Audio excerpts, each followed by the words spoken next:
More and more people around the world are finding out through genealogy and hidden customs that they're descendants of Jews from the Inquisition and even before, known as conversos for hundreds of years. In a dimly lit Roman hall, a tall man grabbed everyone's attention by challenging the unbeatable Tribune and his famous horses. The crowd buzzed with excitement when the man suggested a bet, revealing his driver as the legendary Judah Ben-Hur, thought to be long gone. But with old grudges at play, will revenge push Ben-Hur to victory or disaster? Join us as we explore this extreme high-stakes race. Vespasian and the test of leadership. In the grand narrative of Rome, the city's halls have often echoed with tales of glory and the weighty presence of its protectors. Throughout history, figures like Vespasian and his sons, Titus and Domitian, have stood as pillars during times of disaster and triumph. Vespasian, taking the reins after a year marked by 4 emperors, led significant economic and infrastructural growth, while his son Titus dealt adeptly with the tragedies of Mount Vesuvius and a great fire in Rome. Despite his short reign, Titus was lauded for his management of these crises, setting a standard of leadership that wove deeply into Rome's legacy. The ethos of Rome's protectors was encapsulated in the various elite forces like the Praetorian Guard and the Protectoris Augusti Nostri.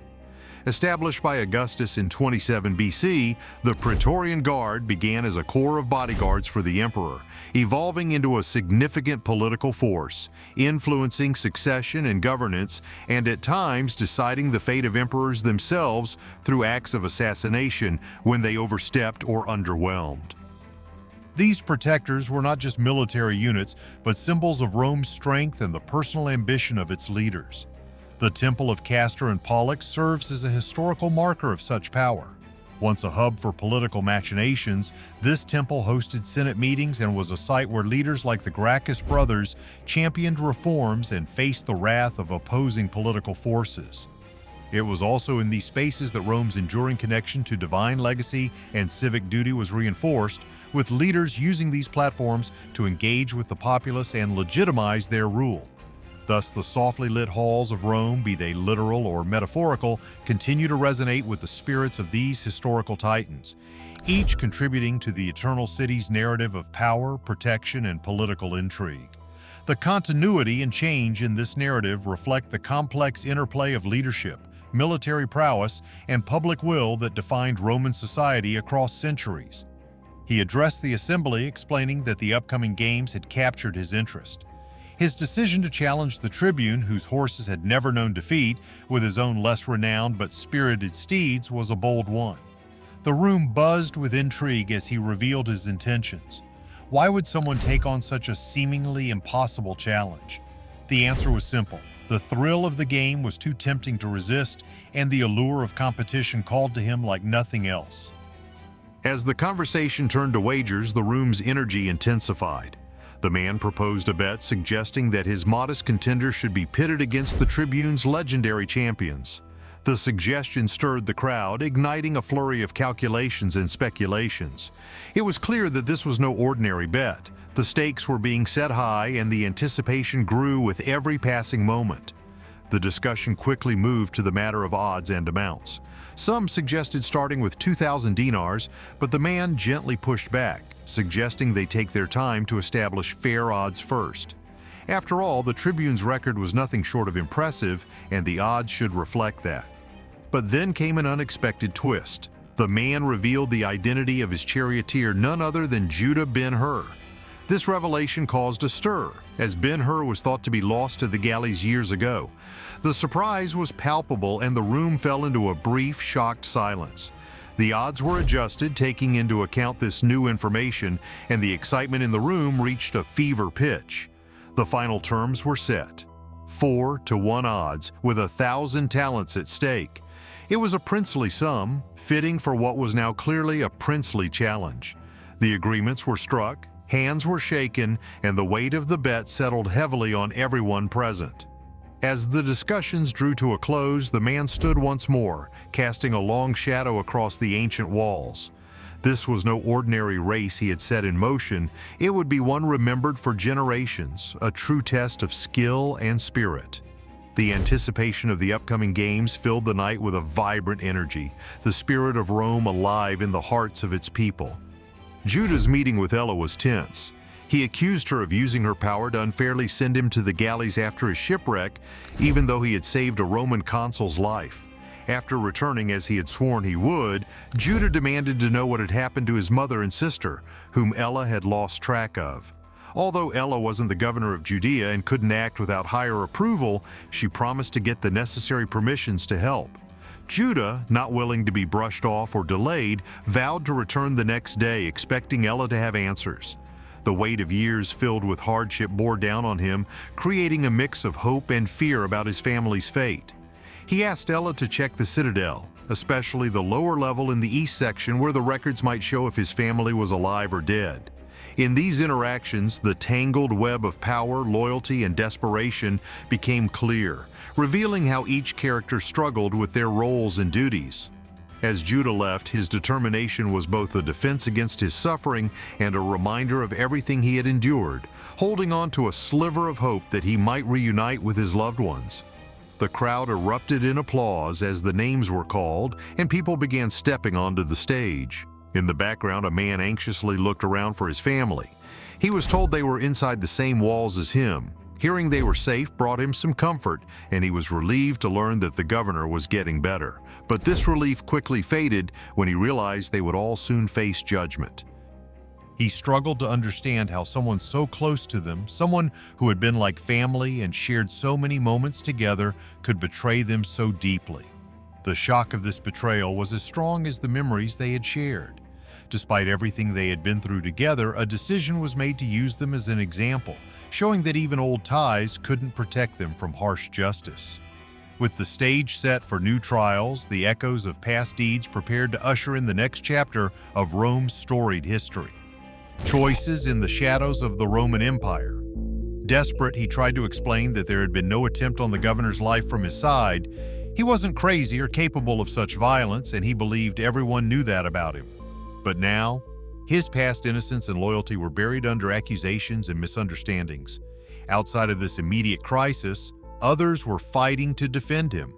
A servant from a respected household remembered his good character and was sure he couldn't have done what he was accused of. The servant, along with his daughter, had been traveling when they heard about the arrest. They quickly changed course and approached the authorities, trying to clear his name and prove the charges were wrong. But once the wheels of justice started turning, they seemed deaf to these appeals. The man and his family remained in prison, their future uncertain as more investigations were promised. The halls were filled with tense music, a fitting backdrop to the unfolding drama that questioned the very meaning of justice and loyalty.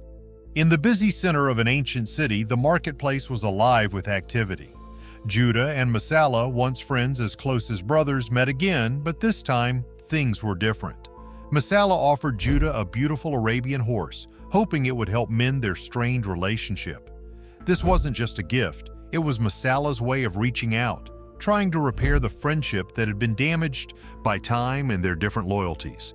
Messala had spent time building his influence among local leaders, urging them to choose peace and talk things out instead of resorting to violence. He had some success, but not everyone was convinced. This mixed reaction highlighted the tension that was growing in their community, the same tension that now existed between Judah and Messala. As they talked, the conversation shifted to duty and loyalty. Messala, always ambitious, saw the political unrest as a chance to climb higher in the Roman ranks. The emperor was watching their region closely, and Messala saw an opportunity for both him and Judah to rise in power. He offered Judah a chance to join him, promising shared success, but it came with a moral price that was hard to ignore. Judah, on the other hand, felt the heavy burden of his people's past and future.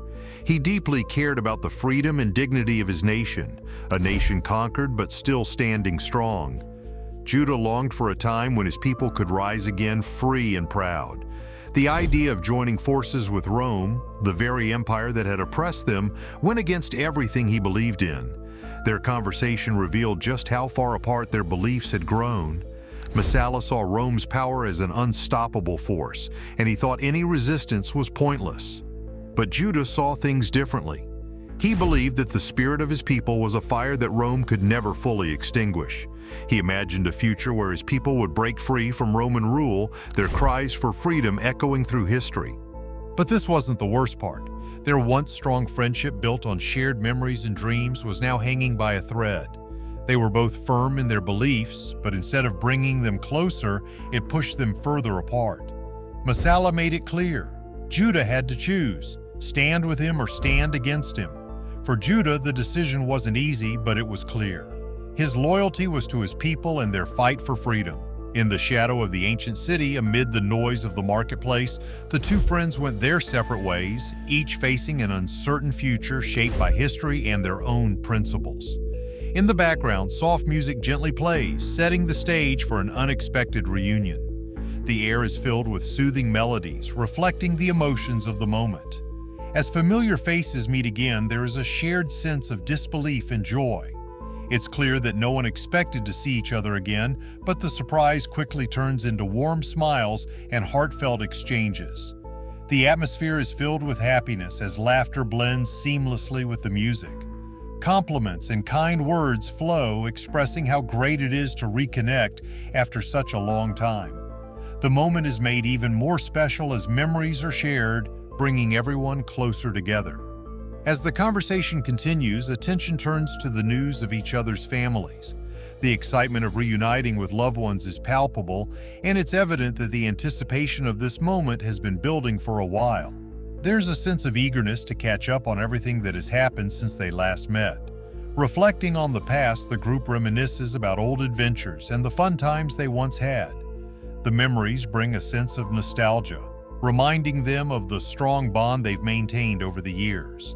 Despite the passage of time, the connection between them remains unbroken, underscored by a mutual admiration and respect. But just when it seems that the reunion is all about joy and nostalgia, the conversation shifts to more serious matters. It becomes clear that the challenges ahead are significant. The group acknowledges the difficulties that lie in managing their current situation, and there's a shared understanding that they will need to rely on each other's support and wisdom. The discussion then moves toward the complexities of their respective roles in the world. There's a recognition of the differing values they hold, shaped by their distinct backgrounds and experiences. Yet even with these differences, there is a deep respect for each other's perspectives. As the conversation draws to a close, a sense of anticipation hangs in the air. The mention of upcoming changes and the arrival of new leadership signals that there are more challenges to come. The reunion, though filled with joy, also serves as a reminder of the uncertain times that lie ahead. The armies have gathered, and yes, the rumors are true. The emperor does not look kindly on your fellow countrymen. There's talk of a rebellion brewing, but it will be quickly crushed. As for your family, you don't need to worry. My position as the governor's second in command protects us, and you are safe too. I may be a Jew, but you are almost like a Roman. Why would we side with the rebels causing trouble here? Remember, they are my people. I belong to them. Judah, be careful. We are living in a Roman Empire. If you want to prosper, you must adapt. As the marketplace faded behind them, the two friends faced a future as divided as their loyalties, leading us into the next chapter of their unfolding saga. The Tale of Quinto Barrio. Quinto Barrio, a young man who once proudly walked the streets of Jerusalem as a noble and respected prince, found himself navigating the harsh realities of a world that had drastically altered his fate. Born into a distinguished family, his life was filled with wealth and influence, ensuring his voice resonated strongly within his community. Yet this same heritage led him to face immense challenges when he was wrongfully condemned and thrust into slavery, altering the course of his life dramatically.